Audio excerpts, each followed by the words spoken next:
everyone, and welcome to a special official SDGC Super Deluxe Games Cast review for the amazing Sea of Stars. I am joined by the two cool kids, Derek and John. How are you both doing tonight? Hello, the only cool kids on the podcast. Say nothing of the other four who aren't here.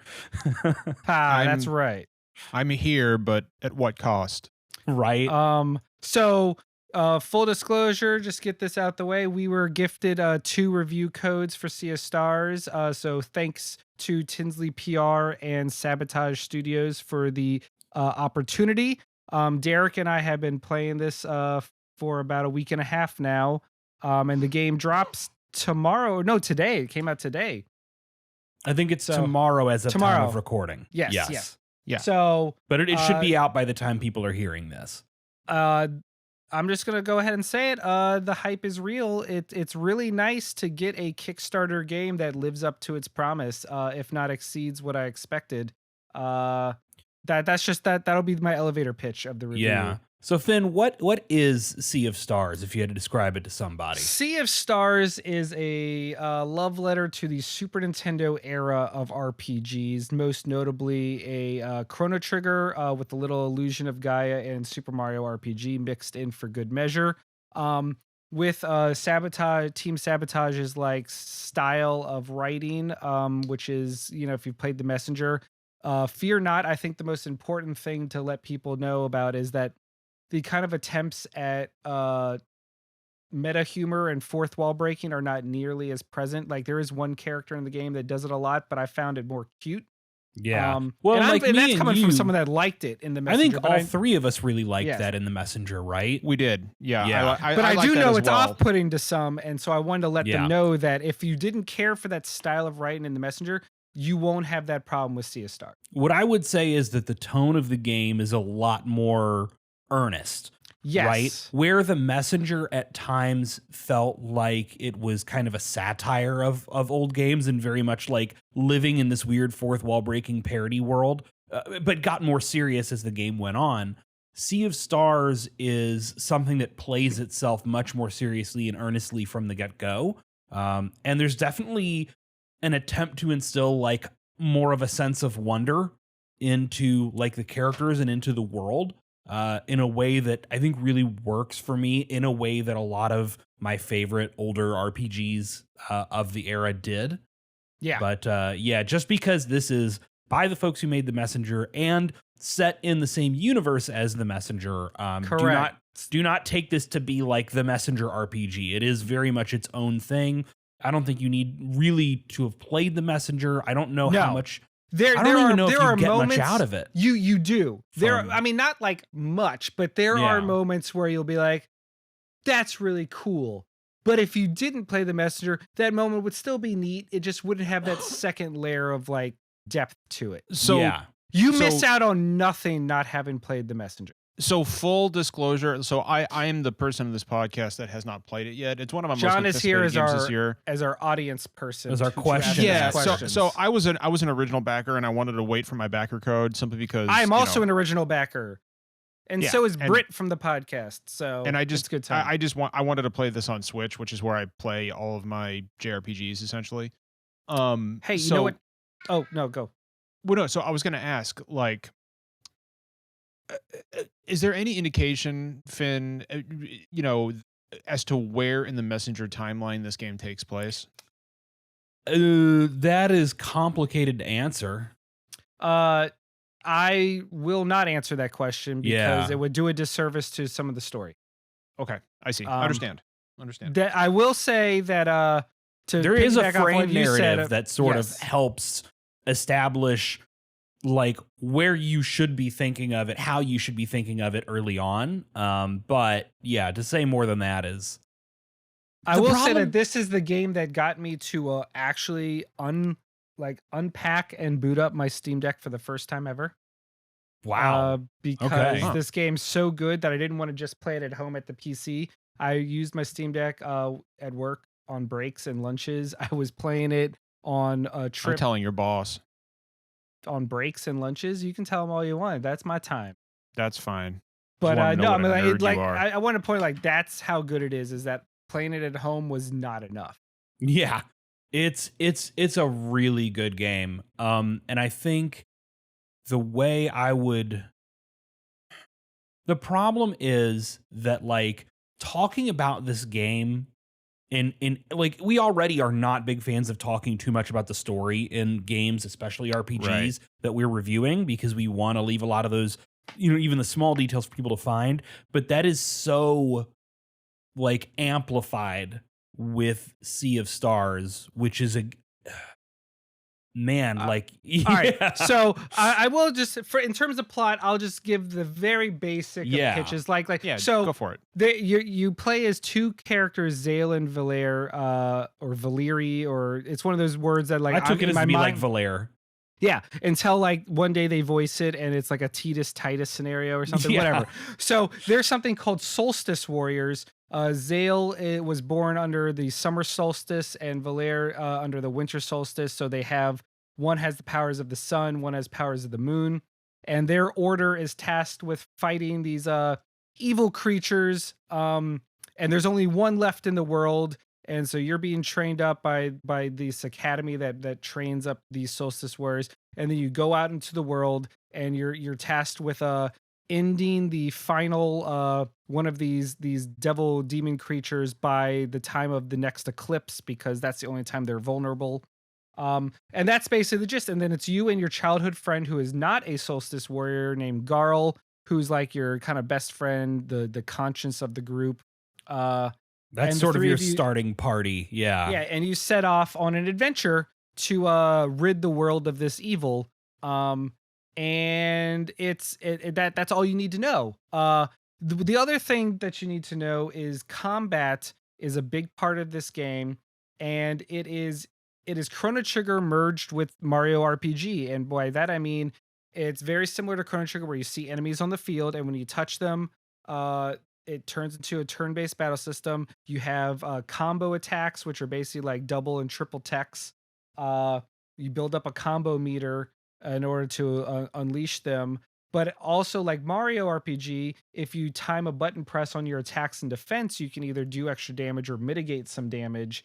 And that actually is way more important in this game, because you never really get too powerful. You can't really grind in this game. Yeah. And the game doesn't require you to, which is nice.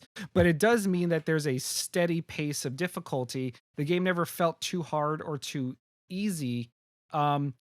And that also comes into play with these really cool optional items in the game called relics. The relics are a game changer. It's the kind of stuff that I want in every RPG I play at this point.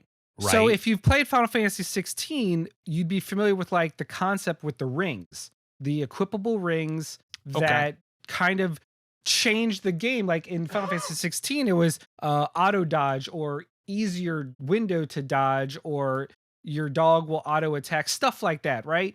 And in this game, there are relics that either make the game easier or make the game harder. And they're not equipable items, so you don't have to like not be able to enjoy the actual in-game equipment. They're just toggles that you can turn on and off. It could be stuff as gain extra experience. Items cost less in the shop.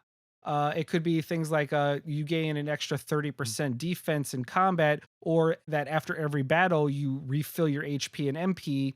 Or it could be there are some in the game that there's actually a trophy tied to one where beat 10 bosses with this relic turned on, which is you only have 5 HP. Yeah, it's a lot of really creative, like difficulty modifiers that it drops very you specific things. Like this one drops you down to 5 HP, but if you time your button press on defense, you negate all damage. So it's super high risk, high reward, where you can take no damage, but the second you mess up, even a random enemy's regular attack will wipe you. But not even that does much, because wiping after 1 or 2 turns, based on the amount of stars circling their head, they get back up. Yeah, characters kind of like revive themselves in combat after they've been taken down, but the more times they get taken down in a battle, the longer they stay down. Exactly. And once you party wipe, that is your actual game over. There's a So, lot of quality of life stuff I appreciate, which is everyone shares experience. It's just party experience. So even if someone goes down in a fight and then you win the fight, they're not suddenly farther behind everyone else in levels. And also to bring back the Mario RPG influence, when you do level up, you get the ability to pick one stat to get an additional level up boost, just like in Mario RPG. So you can kind of craft your characters to fit certain roles. Like with Garl, I was always giving him more HP and more defense because he's more or less kind of like the tankier character, that kind of thing. So let me tell you, man, this game is pretty. it is. I will. That's one of the things that jumped out to me the I most think it's right gorgeous. from the onset. The is just art how design, gorgeous this is. the pixel art itself. The animation is incredible. It's the animation. That's so, and it's not even just like in the attacks. I've never enjoyed more. Like I called Caitlin over to see this. Like it's the traversal animations, whether it's the like hopping up a walking ledge, across a tightrope, hopping up a ledge, climbing up a taller ledge, shimmying around a little corner. Everything has a very detailed animation for every character. Every character does it differently. There's the fourth character that you get in the game, which I will not mention. Let's just say she's more agile. And so when you're walking across a tightrope, every other character is holding their arms out for balance, and she just walks normal. It's her normal walking animation. It's the little details like that I thought were really cool. There's a lot of love in the individual character animations for sure. And just so everyone knows, the music is nonstop bangers. It is so. If this game got a soundtrack, it is a no-brainer to listen to it. If it ever pops on Spotify, to buy it. Like the dude that made the soundtrack, who I'm blanking on his name, Mitsune Xenoblade, yeah, absolutely crushed it. Just absolutely every single track so far. Yasunori Mitsuda. Yep. Yeah, I was about to say, like, good. Finn, come on, of anyone on planet Earth, you're the one who should know this. On it. So anyway, yeah, and that definitely lends to the Chrono Trigger like vibe. And even like obviously when you walk from area to area in the overworld map, it's the very Chrono Trigger where it's very zoomed out. You have little tiny little characters, and you're just moving from area to area. Everything about this game makes it feel like a love letter to that era of RPGs. And yet, good. Like, and yet it's its own thing. I feel like there's a big difference between, like, not to bring up like other games that are kind of in this genre and space, but like, for example, Chained Echoes hit last year, and we were just deeply in love with it. And Chained Echoes felt like the way we described that is like, that's a game that almost felt like it could have been made on the Super Nintendo with some very minor like sacrifices. But Sea of Stars does not feel like it's trying to be a Super Nintendo game. No. It feels like it is very much like a modern love letter to using all of the technology and all of the capabilities of the modern day to create something that brings back that sense of nostalgia. And I do think that's a meaningful difference. I agree. And I will say with Chained Echoes and Sea of Stars, we are firmly in the era of the love letter to Chrono Trigger in a world where we can't actually play Chrono Trigger on modern consoles. But you know what? That's a problem for another day. Point is, Sea of Stars is incredible. I will say there are a couple of nitpicks because I don't want to make you feel like this game's perfect. I do feel like level ups don't truly matter. Like I don't ever really have an opportunity to try most of my combo attacks because I have to use the group heal combo almost exclusively to not die, especially in boss fights. So I was going to ask Finn, like if I could just like interject here real quick. That's what you're here for. What's the difficulty level here that we're talking about? It's consistent. And by that, I mean, like, if you're not paying attention, regular enemies can and will wipe your party. And it's because of the way that they do special abilities. So if an enemy is charging up their special attack, they get a little roulette wheel of icons, whether it's a bludgeon, a sword, a moon or a star, or later on poison. And you have to hit the enemy with attacks of those natures before the timer runs out. If you do, you'll stagger them and they'll lose a turn. And if you don't, they'll pull off their like stronger attacks. But even if you only do like some of them, like let's say they have, Yeah, you'll like, still depower it, which Yeah. is critical. they'll to- have like to hammer, managing it. like poison, Sword, star, or something. And like if you manage to get hit it with 2 blunt attacks, but don't hit it with the poison, then it's still going to do a lesser amount of damage than it would otherwise have.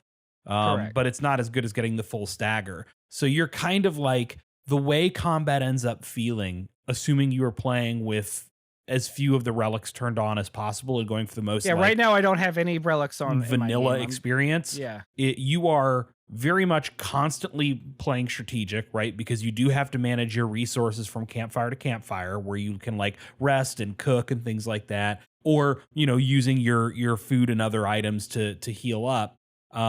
You really cannot overuse. Excuse me. You can overuse and overextend yourself when it comes to your special abilities, especially early That is on. that's what I don't like early on, is that you have enough MP to do one ability, and then you have to spend several rounds to attack, because every time you hit with a regular attack, you regain MP. But you regain 3 MP per hit, and you start the game with like 9 MP, and even at level 10, you only have enough for like 1.5 spells. I found myself You gain like 1 MP a level. Yeah, I found myself sounds like early on. sounds like a bit of a chore.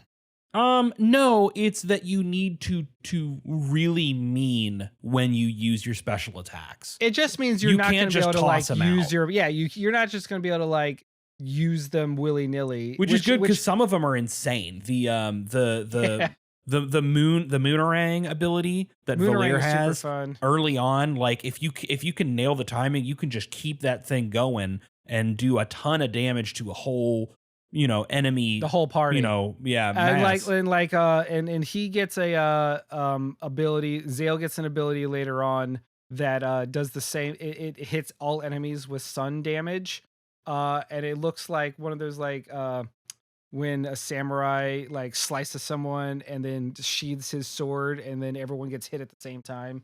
It's super cool. Yeah, but I definitely found myself early in the game, pretty much every level up where it was an option, I was making the MP. Solstice Warriors picking the MP for the bonus. Garl I wasn't so worried about, because I just used Garl's special there's abilities another less. We forgot that there's another mechanic that layers on the complexity of combat, which I think is nice. So you already have each character. So it's like oh man, what was I saying? So like Garl doesn't have he has blunt damage because he attacks with the shield, right? Yeah. Zale has sword, so he does slashing damage and sun damage, and Valer does bludgeon damage and moon damage. And so you already have that. You have the Mario RPG thing of like additional damage, Being and able less to do like damage action by pressing A. commands. Yeah. Correct. So you have combo and triple text, but what's cool is you have something called living mana. So every time you hit an enemy with a regular attack, they'll spill out little mana orbs.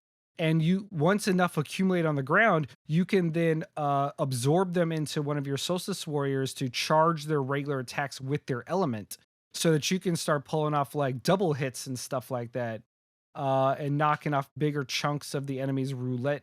Yeah, that's really important in terms of strategizing for like dealing with multiple enemies that have different weaknesses, of being able to like deal blunt and moon damage in the same attack. Same hit. It's the only way you'll get like bosses down in terms to stagger them. Yeah. But yeah, I mean, so there's lots of layers to the combat, even if you can't be knocking out your special abilities every turn. It's definitely very tactical, but at the Now, same time, I'm just gonna let you know, if you want to use the relic that fully heals you after every fight, then go ham. Like, Yeah, I just yeah. haven't done that yet. I tried. I played around with that some. There's a relic you can turn on, and it will heal you after every fight. It will also double your max health. And if you play it with that relic turned on, which I think is the way that a lot of more casual people are going to want to play the game, to be honest with you, And there's nothing wrong with it. The game No, doesn't absolutely. like berate you for doing it, which is great. It's like the relic of stories or whatever, right? Like the point is that you are here for the story and want to experience that. Like you still definitely have to play tactically, but it's giving you a much greater margin of error, which I think is a good way to approach. And you could layer that, for example, with there's another relic that gives you like an X% chance to automatically block an attack while still giving you the ability to do the like action command to guarantee it. So again, like a lot of these difficulty adjusting relics, the ones that make things easier, their job is to give you that bigger margin of error. But if you don't use any of that, this is a very like tactical kind of RPG combat. Again, Chrono Trigger is a great point of comparison. And I think that comparison gets maybe overused sometimes with these sorts of love letters to the Super Nintendo RPG era, but it's pretty fitting here.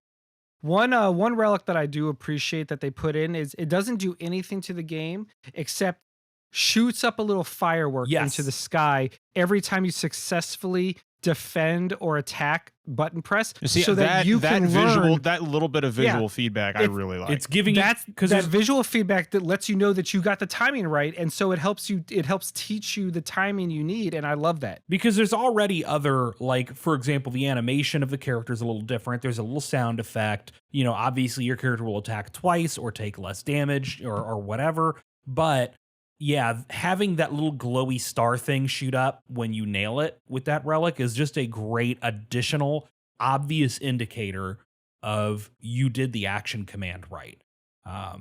You know, it's great. So the fact that the relics range from stuff that does like, you know, again, double your HP and regenerate it after every battle to just a nice little visual indicator to here's something that makes the game harder, but you know, you get a benefit out of it.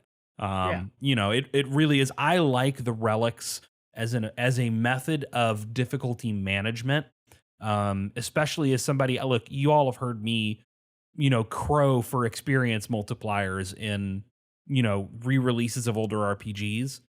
And this is a good way to kind of approach the same problem, which is I am 30 or 40 years old and I have a job and I want to play this RPG, but I don't have time to grind. So thankfully, this is an anti-grind game. This game does not require grinding, nor does it even encourage it. It's also not incredibly long. It is. Yeah, I was going to ask how like what's the length of this game? Like, about 30 what are we hours. talking about here?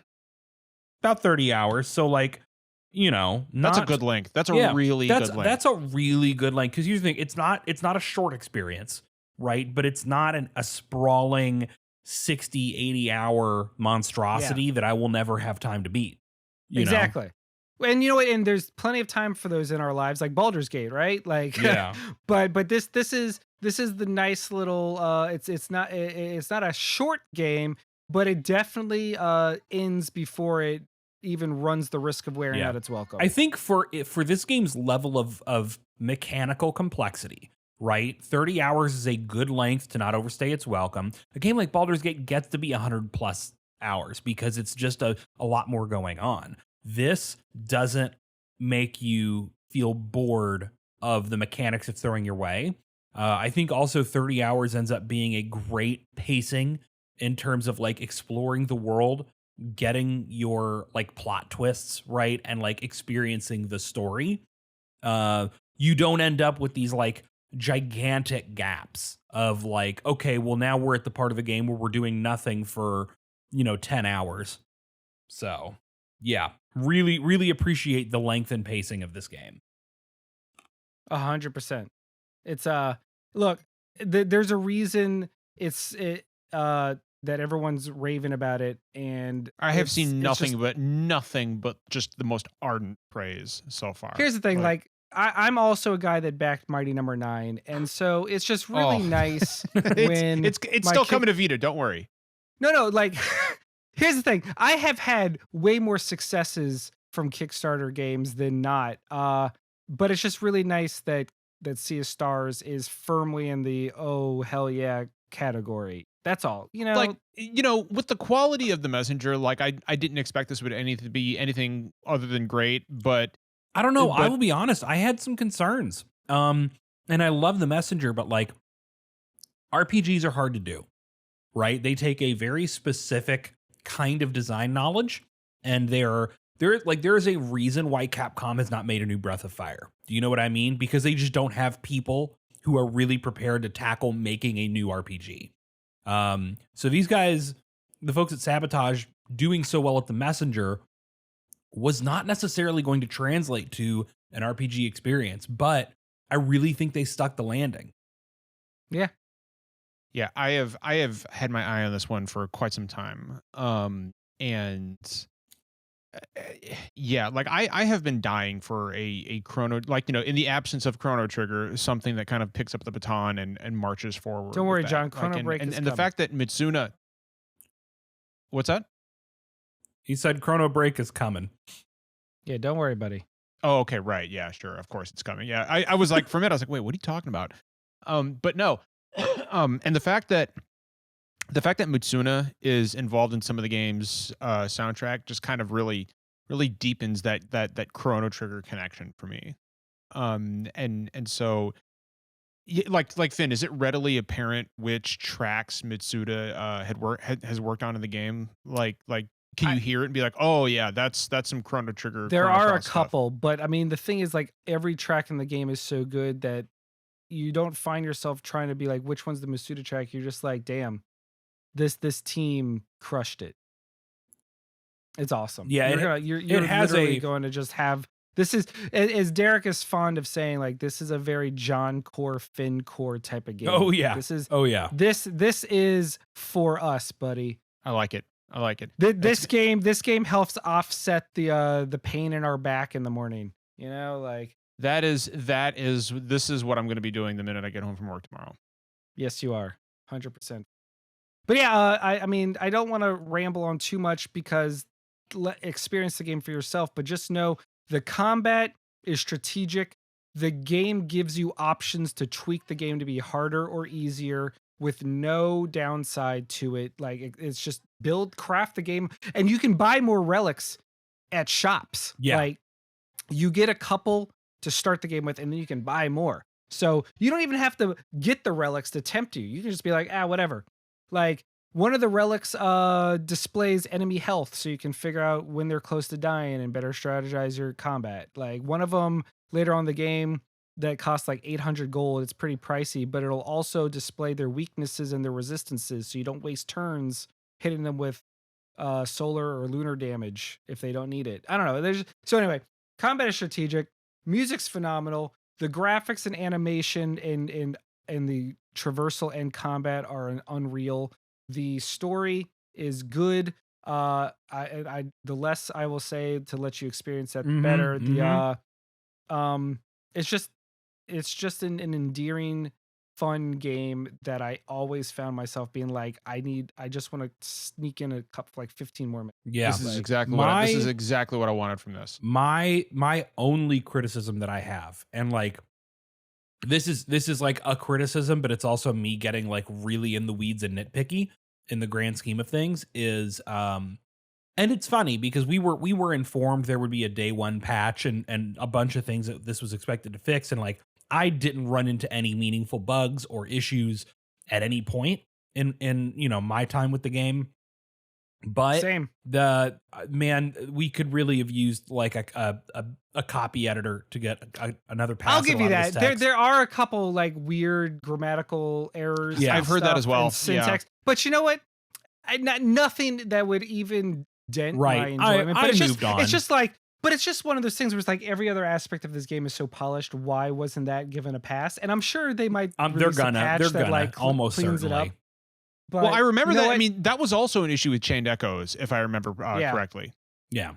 I mean, that's gonna happen sometimes. But yeah, I wouldn't even be surprised if that day one patch addressed a lot of that. I don't think I remember seeing that in the notes listed, but who knows?